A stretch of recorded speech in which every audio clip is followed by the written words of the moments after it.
Hey there, welcome back to STEMStacked.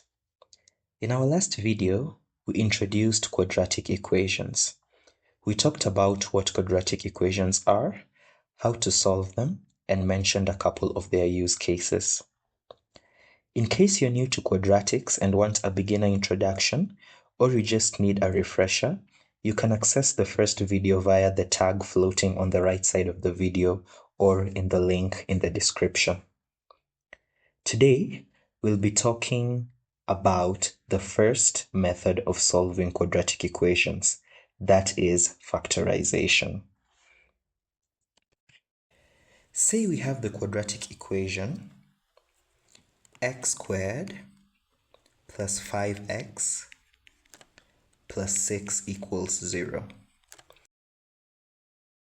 Now this equation can be rewritten as x plus 2 multiplied by x plus 3 equals 0.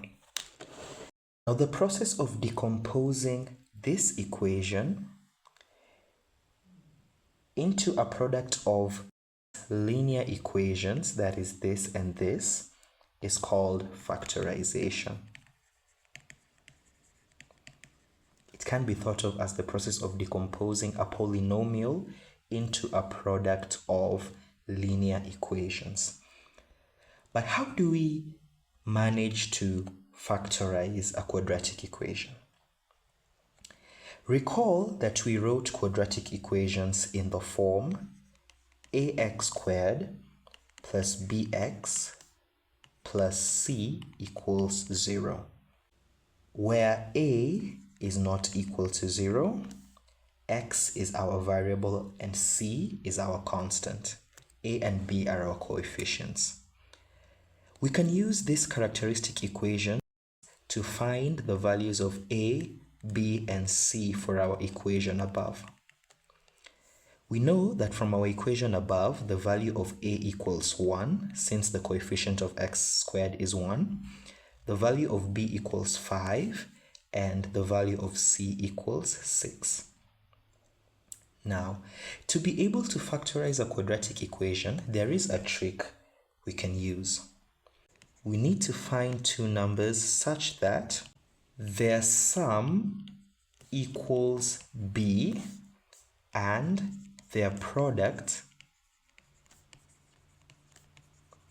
equals a times c. If we can find any two numbers that satisfy the two conditions highlighted, then we are able to factorize that equation. Now, let us look at our values above for a, b, and c. We need two numbers whose sum is equal to b, hence whose sum is equal to 5, and whose product equals 1 times c, therefore whose product is equal to 6. Take a moment to think about those two numbers. Hoping you had already thought about the two numbers and found that the two numbers are actually 2 and 3. Because 2 times 3 gives us 6, and 2 plus 3 gives us 5.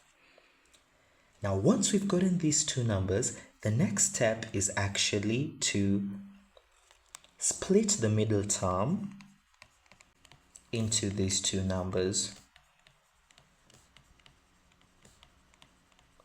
And the middle term is actually this term that is bx, or to be more specific, it is 5x in our equation.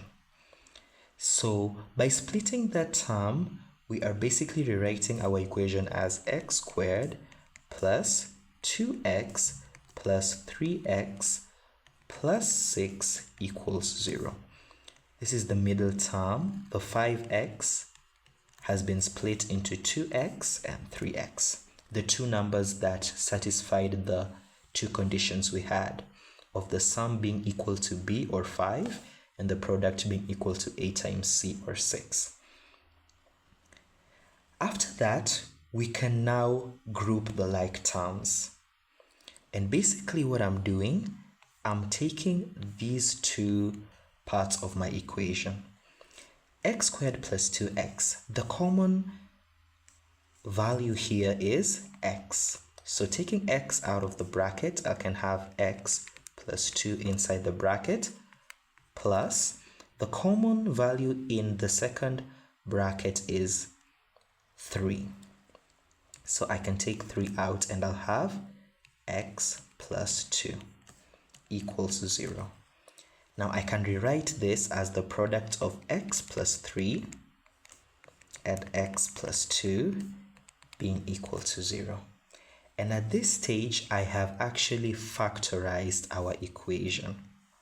You will realize I've gotten the same value as the one we had factorized earlier here. Now, how do we then get our roots?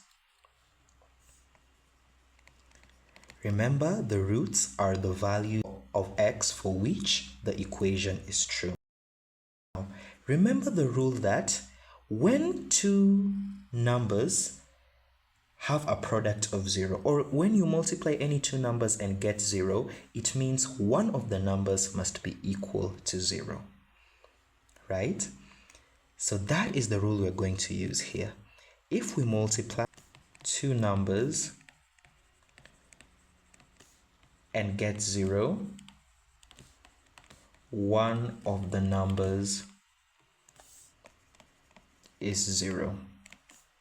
Therefore, that means over here in our factorization, we can say x plus 3, which is one of the numbers, equals 0, or x plus 2 equals 0.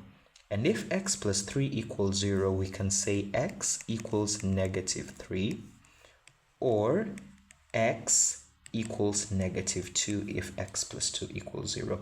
And these are our two roots. Say we were to draw this graph.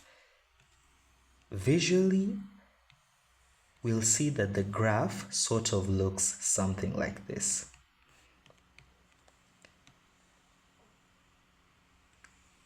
So this shows us that the graph passes through negative 3 and negative 2, as these two are the roots of was x squared plus 5x plus 6 equals 0. So that's how you factorize a quadratic equation. Let's head to another example.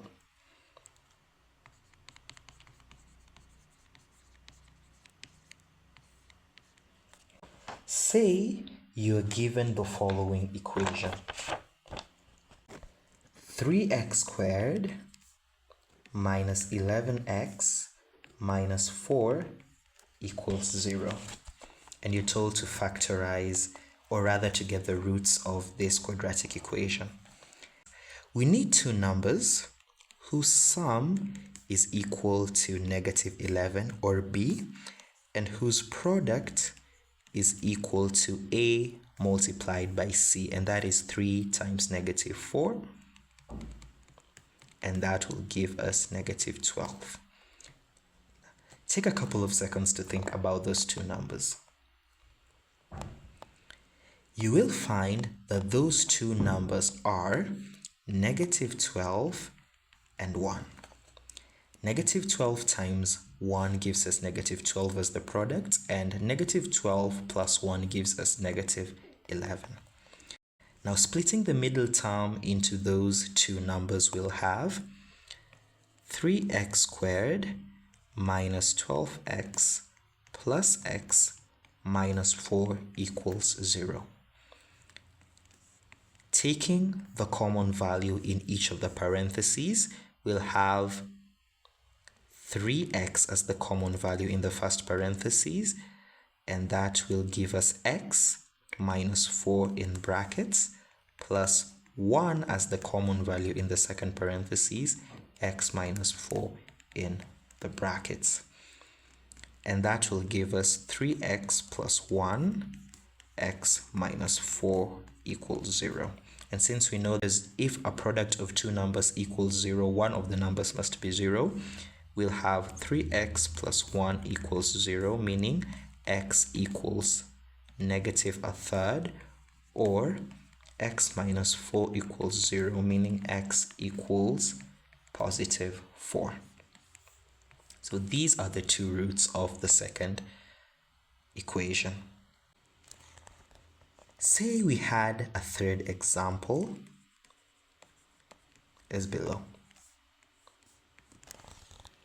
2x squared plus 7x plus 3 equals 0.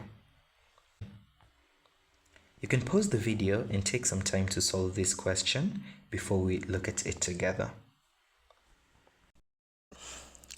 Okay, let's work it out together. So, similar to the previous examples, we need two numbers whose sum is equal to 7 and whose product is equal to 2 times 3, which is 6.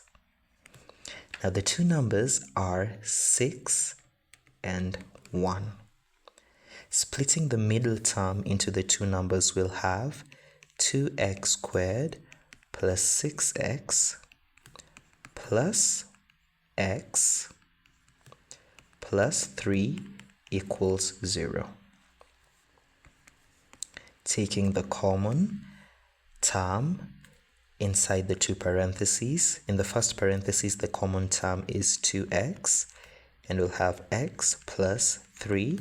And in the second parenthesis, the common term is 1, and we'll have x plus 3. Joining the two, we'll have 2x plus 1 multiplied by x plus 3 equals 0. And therefore, since 2x plus 1 equals 0, x equals negative a half, and if x plus 3 equals 0, x equals negative 3. Now try and solve the following questions and see if you'll get the same answers as the ones I've written down. In our next lesson, we'll tackle the second method of solving quadratic equations. That is the use of the quadratic formula. The quadratic formula is a very robust formula that can be used to solve all kinds of quadratic equations, even the ones in which factorization is not possible. As always, don't forget to like the video, subscribe, and comment. You can access the links to the previous class and the next class in the description of this video. Happy practicing. I'll see you again soon.